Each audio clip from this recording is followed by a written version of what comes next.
35 वर्ष पूर्व मध्य प्रदेश प्रशासन के आदेश पर बीडीए द्वारा सैनिकी और भूतपूर्व सैनिकों के लिए बनाए गए रक्षा विहार में आज तक मूलभूत सुविधाएं भी उपलब्ध नहीं है।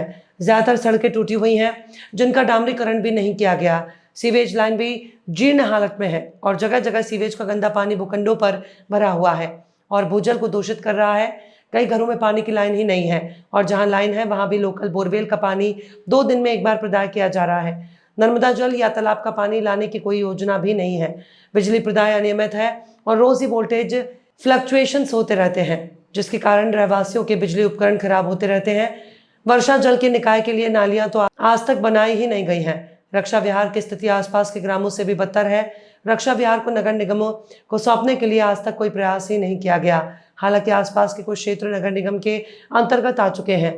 ताज्जुब यह है कि इस कॉलोनी का विकास मध्य प्रदेश शासन के आदेश पर बीडीए ने 35 साल पहले शुरू किया था, जो आज तक पूरा नहीं हो पाया और सभी आवंटी भूखंडों के लिए पूरा भुगतान कर चुके हैं।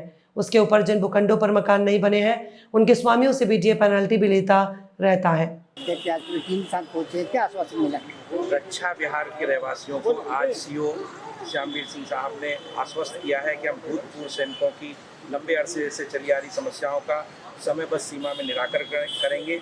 सबसे बड़ी बात यह है कि मध्य प्रदेश शासन की फौजियों के लिए एकमात्र प्रतिष्ठित योजना को जिस तरीके से 35 वर्षों में बीडीए द्वारा दरकिनार किया गया, उसका मूलभूत संरचनाएं और विकास को अभी तक विकसित नहीं किया गया, उन सब पर ध्यान दिलाने के लिए हमारी कॉलोनी के समस्त रहवासी जन इकट्ठे हुए और उन्होंने संज्ञान में लाए कि हमें जो हमारी बेसिक नीड है, जो हमारा अधिकार है, बिजली, पानी, रोड, सीवेज, नाली, जो हमारी मूलभूत आवश्यकता है, उसको हमें प्रदान किया जाए, मौलिक अधिकारों को दिया जाए। उस संबंध में हमने बड़े सटीक और पुरजोर तरीके से उनके सामने अपने ज्ञापन को रखा। उन्होंने आश्वासन किया है कि हम जल्दी से जल्दी से ठीक कराने की कोशिश करेंगे। नाम बताइए। राम मनोहर सिंह सेंगर, अध्यक्ष रक्षा विहार रहवासी संघ। हम आज बीडीओ ऑफिस पहुंचे हैं जी, आज बीडीओ ऑफिस पहुंचे, क्या समस्या? ये रक्षा विहार की कॉलोनी का आपको पता है 35 साल करीब हो गए ये कॉलोनी, और ये सरकार द्वारा ये कॉलोनी का इनिशिएटिव लिया गया था भूतपूर्व सैनिकों और सेवारत सैनिकों के लिए। इस कॉलोनी में मूलभूत सुविधाएं पिछले 35 साल में अभी तक बीडीए द्वारा जो कि तैयार करनी थी, आज तक नहीं बनाई गई हैं।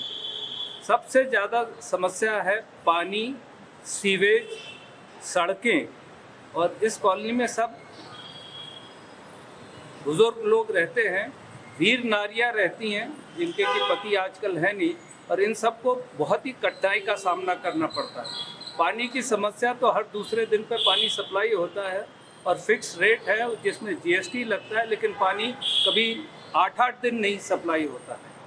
तो इन सब के चलते हमारे साथियों ने तय किया कि आज आके अपनी समस्याएं फिर से बतलाएंगे बीडीए के कर्मचारियों को, और इसी उम्मीद से कि शासन इसके प्रति जागरूक होगा और कम से कम जितने भी आर्म्ड फोर्सेस भारतीय सेना के तीनों अंग आज जो सेवारत है और जो भूतपूर्व हो चुके हैं, उनके लिए मूलभूत सेवाएं तुरंत प्रदान करें। सर, क्या अधिकारी ने क्या आश्वासन दिया? सीओ साहब ने बड़े अच्छी तरीके से समस्याएं समझी और उनका निराकरण के लिए समयबद्ध टाइम प्लान अपने साथियों के साथ मुकर्रर किया है। हम सबको ये आशा है कि अब वो अपनी जो भी उन्होंने आश्वासन दिए हैं, उस आश्वासन के स्वरूप आगे काम करेंगे।